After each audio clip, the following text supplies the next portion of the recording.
Djibouti is a geographical gold mine. With its busy port, it sits strategically in the Horn of Africa.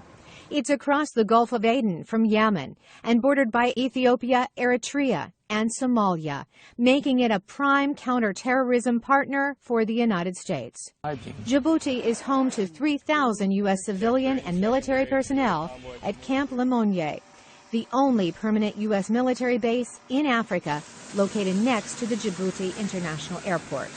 The U.S. pays $38 million a year to lease the base. Its location, the Red Sea. Joe Siegel is research director at the Africa Center for Strategic Studies. The U.S. has calculated that putting the money into what's seen as a relatively stable country in a very strategic location with access to a lot of unstable countries will pay off both in the near and the long term.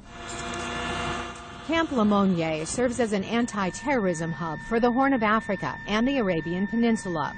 Up until recently, it was used to launch U.S. drone strikes against suspected al-Qaeda fighters. And when I respond, then you tell me, that's correct. Ben Fred Mensa teaches international relations and government at Howard University.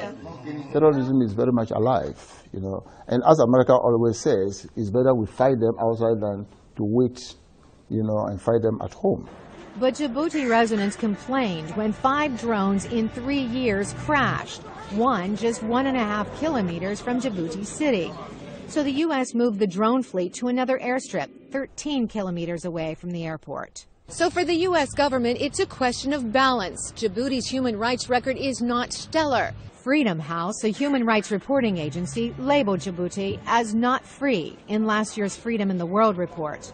It accused President Omar Guelleh of suppressing civil liberties and ranked its political rights near the bottom. Abayomi Azikiwe, the editor of Pan-African News Wire, is totally against the U.S. military buildup.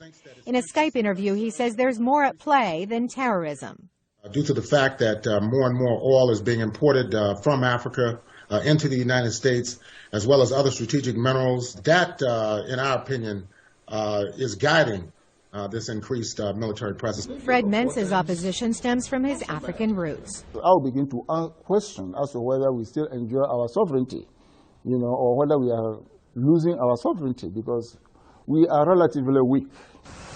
The Pentagon plans to spend more than $1 billion over the next 25 years to expand and renovate Camp Lemonnier, reaffirming its presence in Africa. Carolyn Presutti, VOA News, Washington.